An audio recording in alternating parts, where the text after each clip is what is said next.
Hello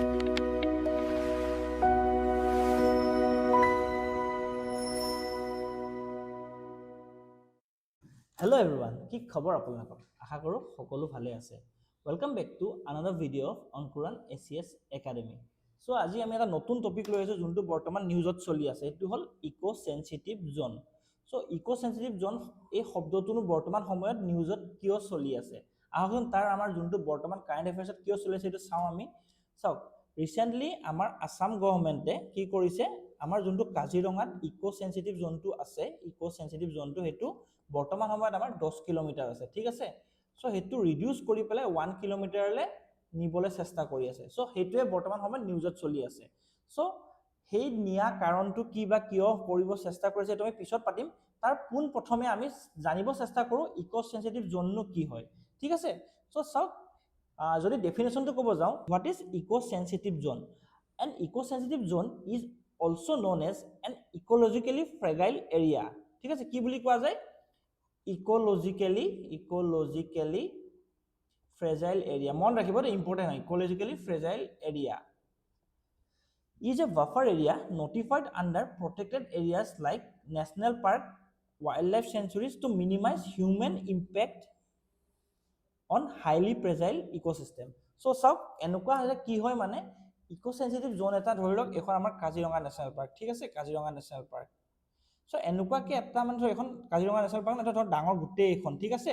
তাৰে এটা 10 kilometre ৰেডিয়াছত এটা আমাৰ কাজিৰঙাত 10 কিলোমিটাৰ ৰেডিয়াছত এনেকে এটা জোন আছে য'ত লিমিটেড হিউম্যান এক্টিভিটিজ হয়, যাতে হেতু কন্ট্ৰোল কৰিব পাৰে। আৰু সেই জোনটোকে কি কোৱা হয়?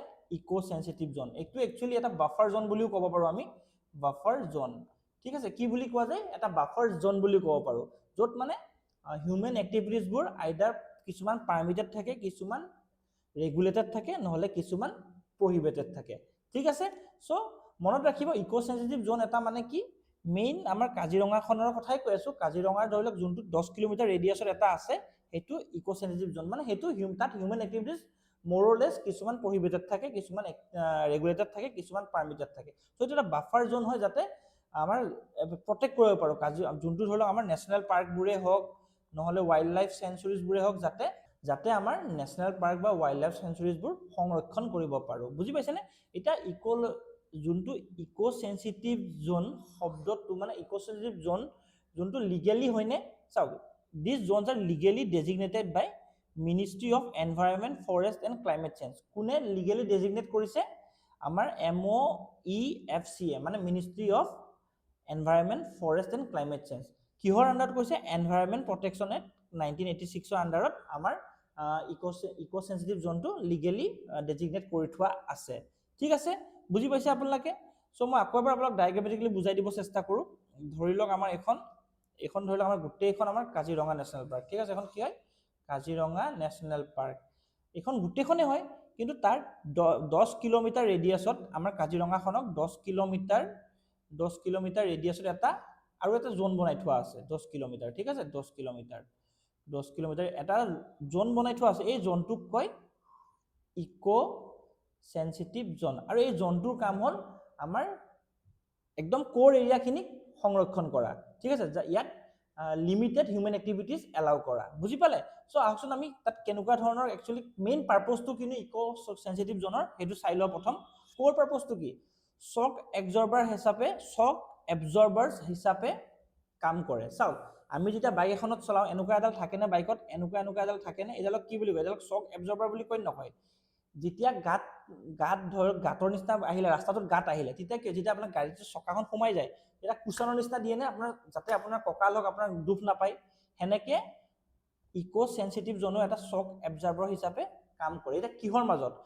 দে cushion highly protected wildlife areas from sudden development shocks. ধৰি লওক, চাওক, এইটো ধৰি লওক মই ক'লো এইটো হ'ল এখন নেশ্যনেল পাৰ্কৰে বা ওয়াইল্ড লাইফ সেঞ্চুৰীৰ হেৰি জোন এটা। কি হ'ল? আমাৰ ইকো সেনসিটিভ জোন এটা, ঠিক আছে।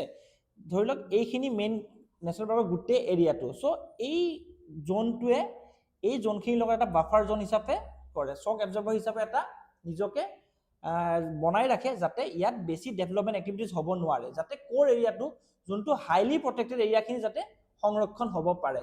বুজি পালেনে? নেক্সট হ'ল এটা ট্ৰানজিশন বেল্ট হিচাপে কাম কৰে। they act as an intermediate zones flowing from an area of maximum protection to lower protection. So এইখিনি এৰিয়া হল maximum protection, ঠিক আছে, আৰু এইখিনি অকমান ৰিলেটিভলি কম protection. So এই এটা বাফাৰ জোন বা shock absorber হিচাপে কাম কৰে.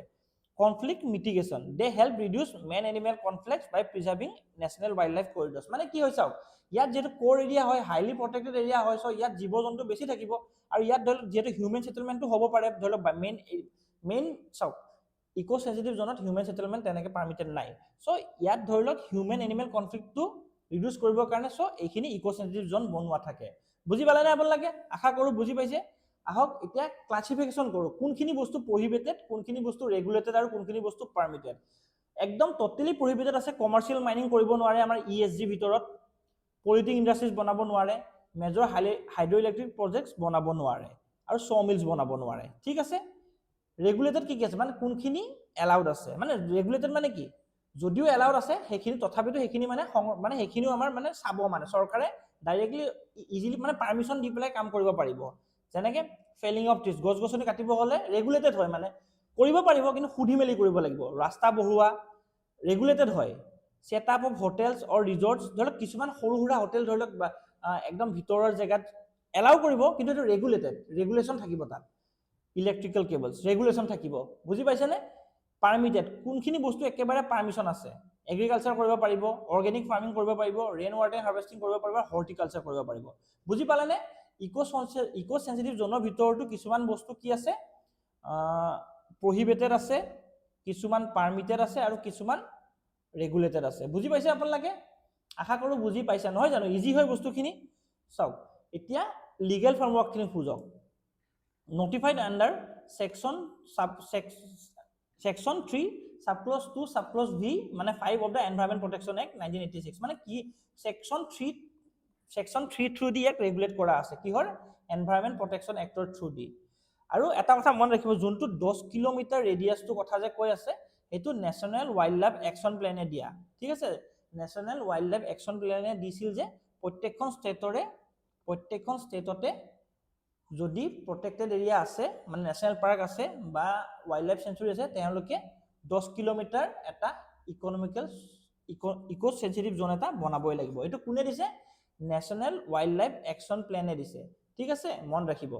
এতিয়া চাওক, এটা কথা মন ৰাখিব, 2002 নেশনাল ওয়াইল্ড লাইফ একশন প্লেনৰ মতে যদি generally up to 10 kilometre protected area থাকিব, আৰু যদি দৰকাৰ হয় তাতকে বেছিও হ'ব পাৰে। মানে ধৰক কোনবা আমাৰ কাজিৰঙাৰ কথা কৈছো, বৰ্তমান সময়ত 10 কিলোমিটাৰ আছে, নহয় বোলে আমাৰ অথৰিটি ভাবে কি 10 কিলোমিটাৰ দি হোৱা নাই আৰু বঢ়াব লাগে, সেইটো 15 কিলোমিটাৰ যাব পাৰে, 20ও যাব পাৰে, ডিপেন্ডিং আপন দা নেচাৰ অফ দা আমাৰ প্ৰটেক্টেড এৰিয়া। নেশনাল পাৰ্কৰ আমাৰ কাজিৰঙাৰ ডিমাণ্ডটো কি, বা আমাৰ ধৰি লওক আমাৰ পবিতৰাৰ ডিমাণ্ডটো কি, সেই হিচাপত ইকো সেনসিটিভ জোনটো এক্সটেন্ড কৰিব পাৰিব। কিন্তু নেশনাল ওয়াইল্ড লাইফ একশন প্লেনত দিয়া মতে 10 কিলোমিটাৰ হ'বই লাগিব, আৰু সেই হিচাপে আমাৰ বৰ্তমান কাজিৰঙাত 10 কিলোমিটাৰ আছে, ঠিক আছে, বুজি পাইছে। কিন্তু আমাৰ সুপ্ৰিম কোৰ্টৰ 2022ত দুটামান জাজমেন্ট আহিছিল। জাজমেন্টত কি আছিল কি, মিনিমাম 10 কিলোমিটাৰ নহয়, মিনিমাম 1 কিলোমিটাৰ থাকিলে হ'ব। মানে সব 10 কিলোমিটাৰটো কোনে দিছিল? নেশনাল ওয়াইল্ড লাইফ একশন প্লেনে দিছিলে। কিন্তু 2022ৰ জাজমেন্ট এটাত সুপ্ৰিম কোৰ্টে কি কৰিলে, সুপ্ৰিম কোৰ্টে কৰিছে কি মিনিমাম 1 কিলোমিটাৰ বাফাৰ জোন থাকিলে হ'ব, কিন্তু 1 কিলোমিটাৰটো মেন্ডেটৰি, মানে minimum 1 kilometre wide eco sensitive zone থাকিব লাগিব। কিন্তু আকৌ এপ্ৰিল মাহৰ 2023 চনত সুপ্ৰিম কোৰ্টে নিজৰ জাজমেন্টটোকে আকৌ মডিফাই কৰি কি কৰিছে, সব আমাৰ ইণ্ডিয়াত যিমান প্ৰটেক্টেড এৰিয়া আছে সবৰে 1 কিলোমিটাৰ ইউনিফৰ্ম নহলেও হ'ব। তেতিয়াহ'লে ইকো সেনসিটিভ জোনটো সুপ্ৰিম কোৰ্টৰ মতে কিমান হ'ব লাগিব, সেইটো ডিপেন্ড কৰিব আমাৰ যোনটো প্ৰটেক্টেড এৰিয়া আছে, লাগিলে নেশনাল পাৰ্কে হওক বা ওয়াইল্ড লাইফ সেঞ্চুৰী হওক, সেই জেগাখিনি ৰিকুৱাৰমেন্টৰ মতে সেইটো 1 কিলোমিটাৰ বা 1 কিলোমিটাৰকৈ কমো হ'ব পাৰিব, depending on the protected area. So কিছুমান ধৰি লওক কিছুমান এটা প্ৰটেক্টেড এৰিয়া সৰু হয়, সো সেইটো 1 কিলোমিটাৰ নহলেও হ'ব, সেইটো 1 কিলোমিটাৰকৈ কম হলেও হ'ব। বুজি পাইছে নে আপোনালোকে কথাটো? 2022ৰ জাজমেন্টত ক'লে কি ইণ্ডিয়াত যিমান প্ৰটেক্টেড এৰিয়া আছে মিনিমাম 1 কিলোমিটাৰ এটা ইকো সেনসিটিভ জোন থাকিবই লাগিব প্ৰত্যেকখনতে। কিন্তু 2023 চনত মডিফাই কৰি পেলাই কি কৰিলে কি ইউনিফৰ্ম 1 কিলোমিটাৰ নহলে হ'ব, it should vary depending upon the size of the protected area, ঠিক আছে নে? It is impossible to implement cleanly nationwide due to variation in regional geography and high population densities near forest boundaries. So 1 kilometre নহলেও হ'ব, 1 কিলোমিটাৰতকৈ কম হ'লেও হ'ব। Assam গভৰ্ণমেণ্টৰ minimum criteria কিমান? Actually এখন আমাৰ সুপ্ৰিম কোৰ্টৰ মানে মিনিমাম 1 কিলোমিটাৰ হয় নাই? কিন্তু আসাম গভৰ্ণমেণ্টৰ কাজিৰঙাত কিমান আছে? আমাৰ কাজিৰঙা নেশ্যনেল পাৰ্কত কিমান আছে? 10 কিলোমিটাৰ আছে। মিনিমাম গাইডলাইনটো আমাৰ আসাম গভৰ্ণমেণ্টৰ কাজিৰঙাই ফিলফিল কৰি আছে, কিন্তু still Assam government is trying to reduce from 10 kilometre to 1 kilometre so' that তাত কাজিৰঙাত ডেভেলপমেণ্ট এক্টিভিটিজ বাঢ়িব পাৰে। আমাৰ আসাম গভৰ্ণমেণ্ট ট্ৰাই কৰি আছে 10 কিলোমিটাৰৰ পৰা 1 কিলোমিটাৰলৈ যাবলৈ, কিন্তু এইটো এতিয়া কথাটো হ'ল is this a positive move?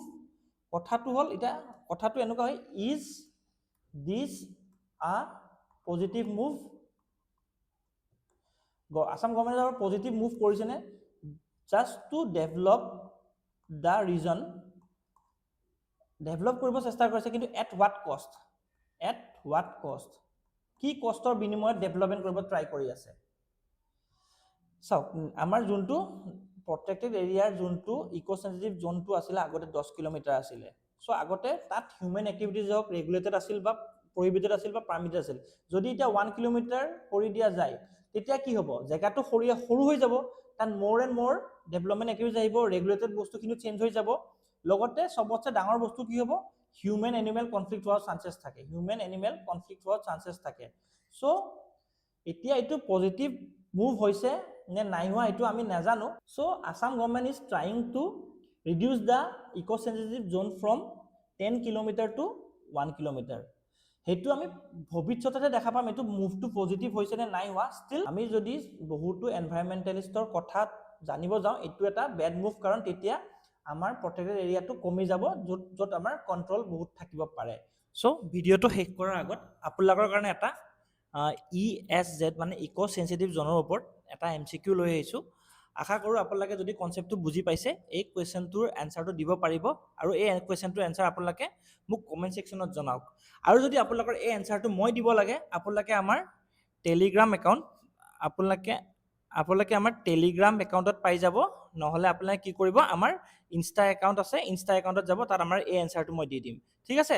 লগতে আপোনালোকে মোৰ যোনটো প্ৰাইভেট ইনষ্টা একাউণ্ট সেইটোতো এনচাৰটো পাই যাব। চ' ভিডিঅ'টো ইমানখিনিয়ে আছিল। আশা কৰোঁ আপোনালোকে ভিডিঅ'টো ভাল পালে।